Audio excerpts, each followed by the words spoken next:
Just a minute to show you how to organize your tabs and move them around and even hide them, because as you can see, as the weeks go on, our tabs, we're getting quite a collection of tabs down here at the bottom.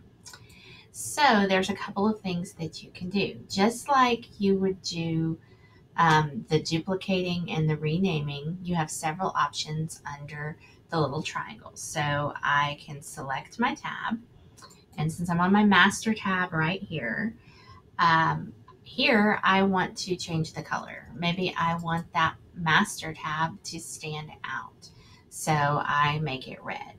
I might also want my data tabs that I'll be using at some point.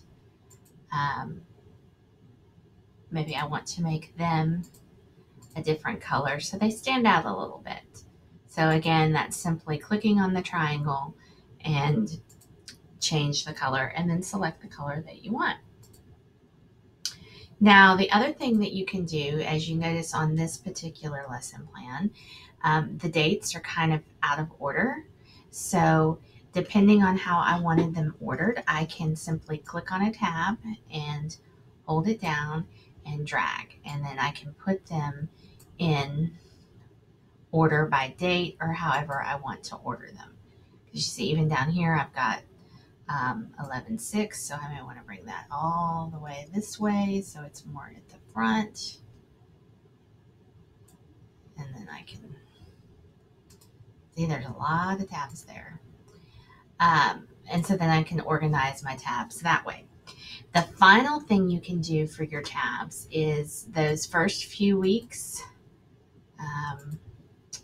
So like September 4th through the 8th, I could click on this one, and since that's a tab I'm not going to be using very often, I can hide the sheet. And so that tab will disappear, and it'll give me a little information that says, yes, the sheet is hidden.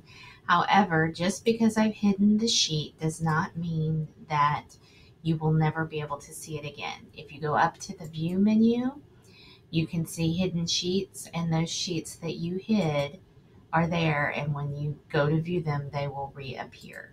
So that will help kind of organize your lesson plan tabs a little bit. So have fun.